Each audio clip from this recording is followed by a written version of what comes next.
নতুন যে সরকার তারা অন্তর্বর্তীকালীন সরকার, তারা দেশে শান্তি শৃঙ্খলা প্রতিষ্ঠা করে নির্বাচনের একটা পথ তৈরি করবে।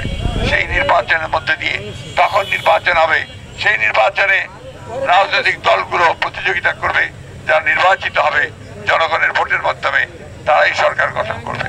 সুতরাং কেউ কোথাও জবরদখল করতে যেন না যায়, সেটা আপনাদের দায়িত্ব, ঠিক আছে? প্রবাসী সবসময় লড়াকু। আওয়ামী লীগের যে ভয়াবহ চক্রান্ত তার কাছেও মাথা নত করবে না।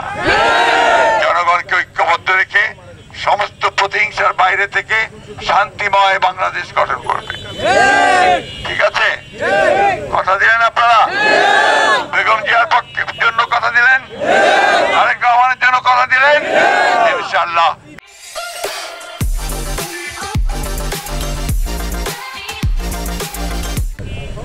যারা আজকে দায়িত্ব নিয়েছেন প্রফেসর ইউনূসের নেতৃত্বে, তারা নিরপেক্ষ মানুষ, তাদেরকে সম্পূর্ণ সহযোগিতা করতে হবে।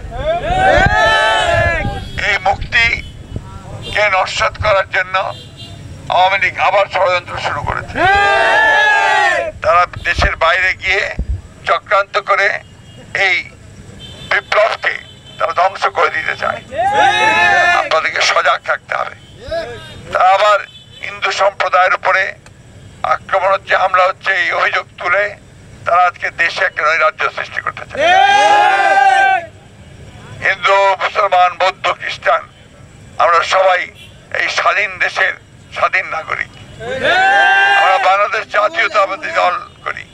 শহীদ প্রেসিডেন্ট জিয়াউর রহমানের যে আদর্শ, সেই আদর্শে তিনি পরিষ্কার করে বলেছেন এখানে কোনো ধর্মের কোনো প্রাধান্য থাকবে না, এখানে সব নাগরিক, হিন্দু, মুসলমান, বৌদ্ধ, খ্রিস্টান, কেউ সংখ্যালঘু সম্প্রদায় নয়, সকলকে একসাথে এই দেশের জন্য কাজ করতে হবে।